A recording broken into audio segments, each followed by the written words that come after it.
meus alunos. Meu nome é Bruno Galvão, seu professor de ciências. Eu vou falar com vocês hoje sobre sistema digestório.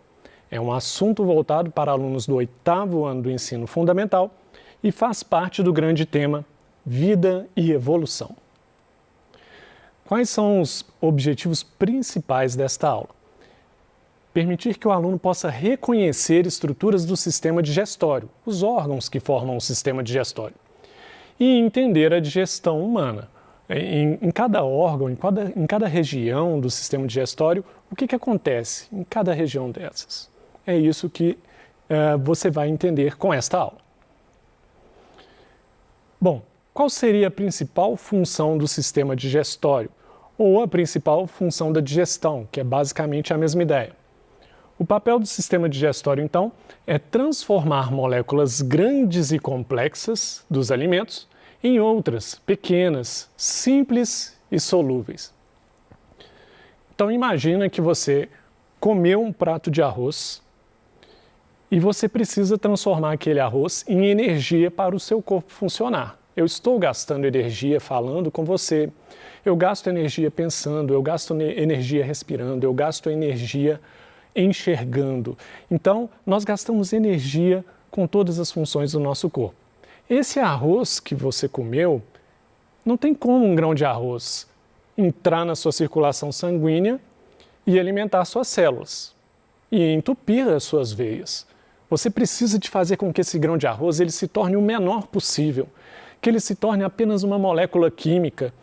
E essa molécula tem que ser pequena o suficiente para entrar dentro de cada célula do seu corpo. E esse é o papel do sistema digestório. Pegar esse alimento, essas estruturas grandes e transformá-las em moléculas pequenas o suficiente para abastecer, para alimentar cada célula do seu corpo. Quais são os órgãos principais que fazem parte do sistema digestório? Boca, faringe, esôfago, estômago, intestino delgado, intestino grosso e ânus. Esses aí seriam os principais. Eu ainda vou citar aqui no processo algumas glândulas acessórias que são fundamentais também no processo digestivo ou digestório. Vamos ver aqui na figura para você ter uma noção de localização desses órgãos. Então repare aí, seguindo de cima para baixo, boca, logo então vem a faringe. Nós temos a glândula salivar, que aqui agora eu estou falando já de uma glândula anexa, tá? Então essa glândula, ela é um auxiliar da digestão. Aí nós temos o esôfago, que vai entrar em contato com o estômago. Nós temos também pâncreas e fígado. Pâncreas e fígado também vão ser glândulas acessórias, vão ajudar na digestão. A vesícula biliar eu vou considerar que faz parte do fígado. E finalmente nós temos o intestino delgado, que é o intestino mais enrolado aí, ele é o maior, e o intestino grosso, que seria esse intestino ao redor aí do intestino delgado. E finalmente nós vamos ter o último caminho aí do intestino grosso, no reto e no ânus, que é por onde sai o resto do que nós não digerimos. Vamos começar falando da boca então. A boca transforma o alimento no bolo alimentar. Então a digestão começa na boca. Se eu fosse pensar na questão do sistema nervoso, eu até poderia dizer que a digestão começa com o sistema nervoso. Tem gente que fala assim, a digestão começa nos olhos, porque quando você olha para a comida, você já está mostrando para o seu organismo, você está mostrando para o seu cérebro que você vai se alimentar.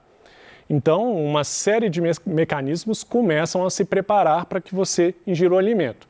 Mas aqui, considerando apenas o sistema digestório, nós vamos dizer que a digestão começa na boca. Na boca nós temos os dentes, que são responsáveis pelo que nós chamamos de digestão mecânica. A digestão mecânica, porque trata-se de movimentos mecânicos mesmo. Quando nós mastigamos os alimentos, nós temos dentes responsáveis por cortar os alimentos, dentes responsáveis por amassar e triturar o alimento. E dentes responsáveis por rasgar os alimentos também. Então, esse processo, o primeiro processo de digestão, é feito pelos dentes na boca e também por glândulas salivares. as glândulas salivares, as glândulas que produzem a saliva, produzem uma enzima chamada amilase, e a amilase é uma enzima capaz de digerir determinados açúcares, digerir principalmente o que nós chamamos de amido. O amido, você pode pensar naquele mingau de amido, aquele pozinho branco de amido, que pode ser usado para fazer mingau ou molho branco, aquilo ali é amido de milho. E aquele amido ali, ele é digerido pela amilase. Quando você mastiga um milho, aquela massinha branca dentro do milho é amido. O arroz, a maior parte do arroz é composta de amido. Então, essa digestão começa realmente na boca, principalmente de amido, quando você pensa no efeito da amilase. E temos a língua. A língua também não tem só a função de ajudar a gente a formar as palavras. A língua ela tem a função de movimentar o alimento. Imagina se você não tivesse a língua, você não poderia empurrar o alimento para um lado e para o outro, a fim de fazer com que esse alimento passe nos dentes que cortam, passe nos dentes que amassam e trituram. Então a língua tem essa função importantíssima e a língua ainda tem a função de empurrar o alimento em direção à faringe e esôfago.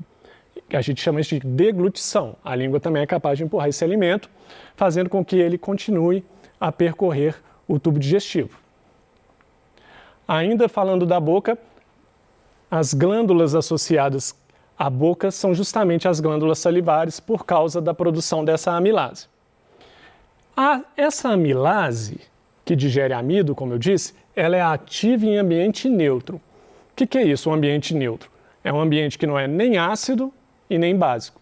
E assim é o ambiente da nossa boca.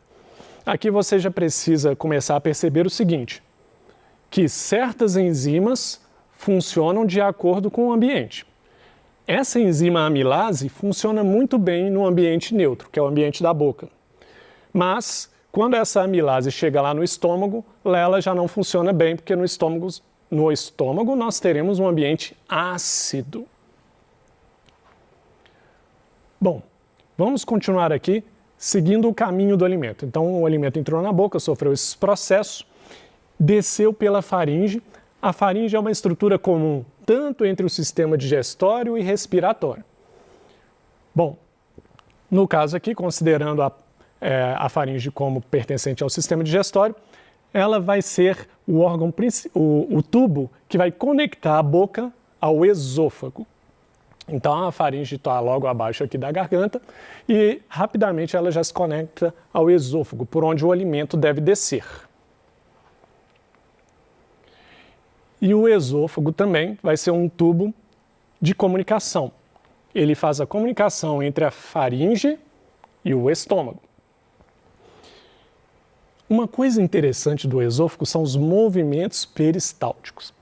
O que são esses movimentos? São movimentos de ondulação empurrando o alimento em direção ao estômago. Isso são movimentos peristálticos. Quando você pega a função da língua de empurrar o alimento para baixo e também a função do esôfago com os movimentos peristálticos também empurrando o alimento para o estômago, tudo isso nós podemos chamar de deglutição.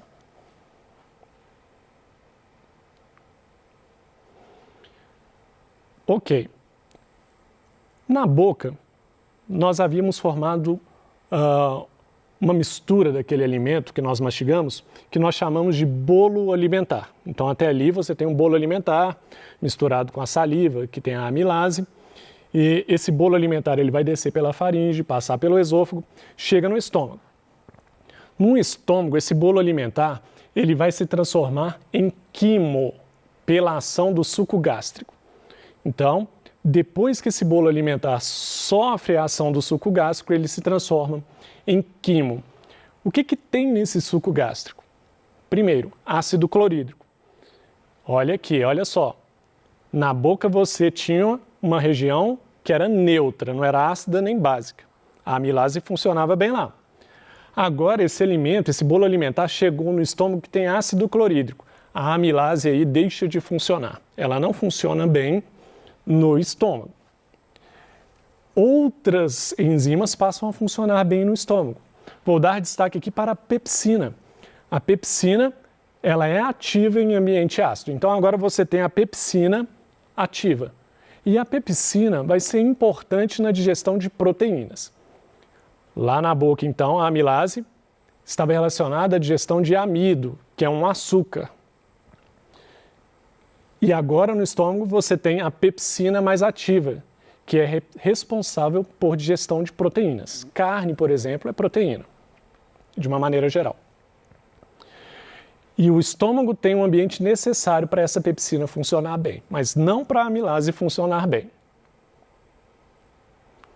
Bom, o estômago, então, fica destacado aí a presença do ácido clorídrico.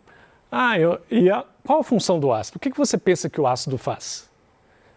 Quando a gente pensa em ácido, talvez você já tenha ouvido falar em ácido sulfúrico. O que faz um ácido? Detalhe, hein? Ácido clorídrico, dependendo da concentração, de uma maneira geral, o ácido clorídrico é um ácido muito forte, que é o que tem no estômago. Mas talvez você já tenha ouvido falar em ácido sulfúrico. Quando a gente pensa em ácido, a gente pensa em quê? É comum pensar em corrosão. O ácido derrete as coisas, o ácido ele corrói as coisas. Essa é a ideia um pouco do ácido mesmo. E o ácido do estômago ele é capaz, inclusive, de fazer proteínas que estão muito fechadas se abrirem e ficarem mais fáceis para que aquela pepsina consiga cortar essas proteínas. E finalmente saindo do estômago, por que eu falo finalmente? Porque chegou num ponto muito crítico e um ponto que eu gosto de destacar quando eu falo de sistema digestório, que é no intestino delgado. O intestino delgado é um tubo que pode apresentar mais de 6 metros de comprimento, isso mesmo, e ele é dividido em 3 partes. Logo que sai do estômago, o duodeno. Depois vem a maior parte do intestino delgado, que é o jejuro, e uma parte final, que é basicamente o contato do intestino delgado com o intestino grosso, nós chamamos de íleo. Vou dar destaque para o duodeno. A digestão do quimo ocorre principalmente no duodeno e no início do jejum. Então, logo que sai do estômago, entrando no intestino delgado, essa região inicial do duodeno é uma região muito importante porque ali tem a produção do suco entérico. É ali que é lançado o suco pancreático, é ali que é lançado a bile que é produzida pela vesícula biliar do fígado. Bom, o que seria esse suco entérico, então?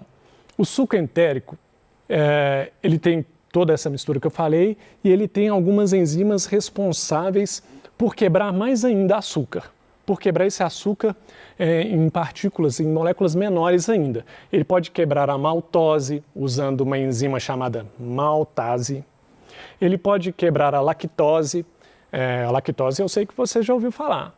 Lactose, tem pessoa que não pode beber leite porque ela não consegue digerir lactose direito.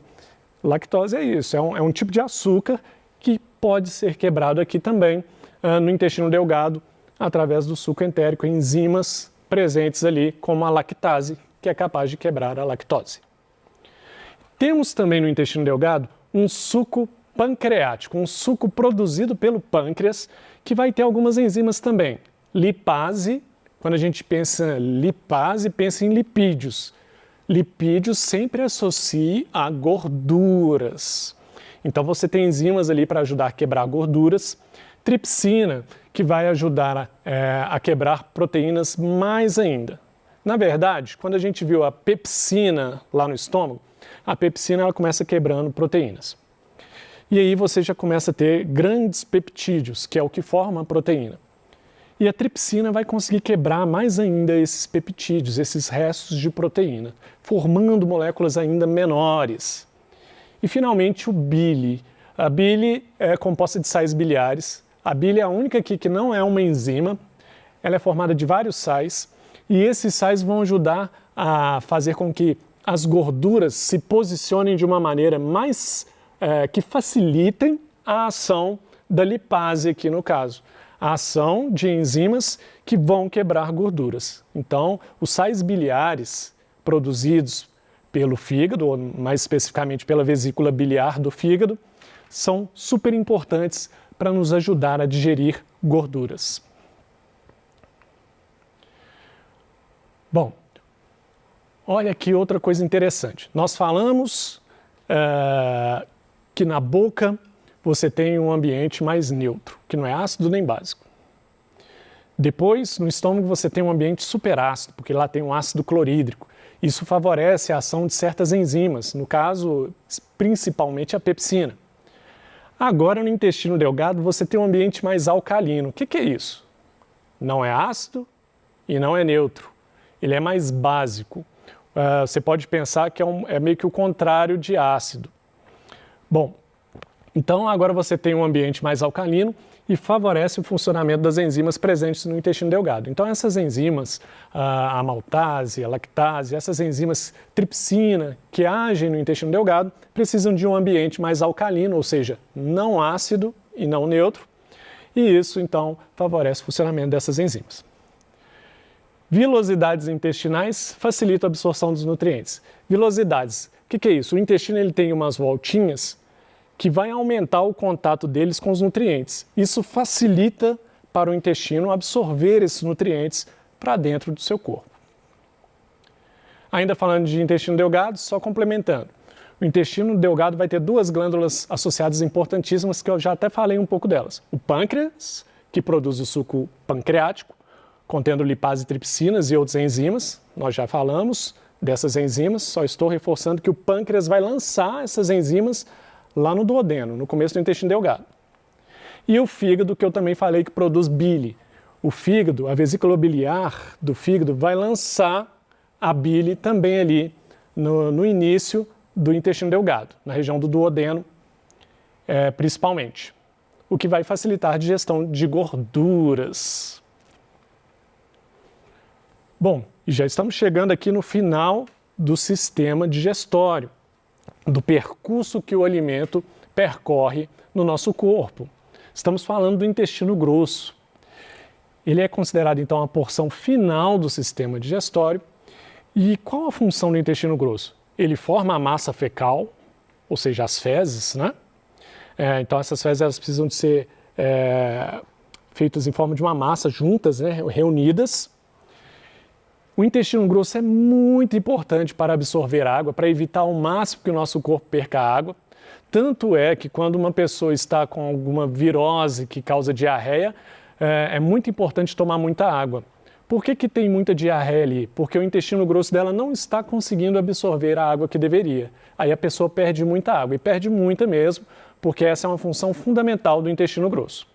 Além de absorver água, junto com a água, o intestino grosso absorve sais minerais. Então, olha que funções importantes. É literalmente evitar o desperdício. Se o intestino grosso não absorvesse água e sais minerais, nós íamos precisar de ingerir muito mais água e sais minerais. E uma coisa importantíssima é a flora intestinal.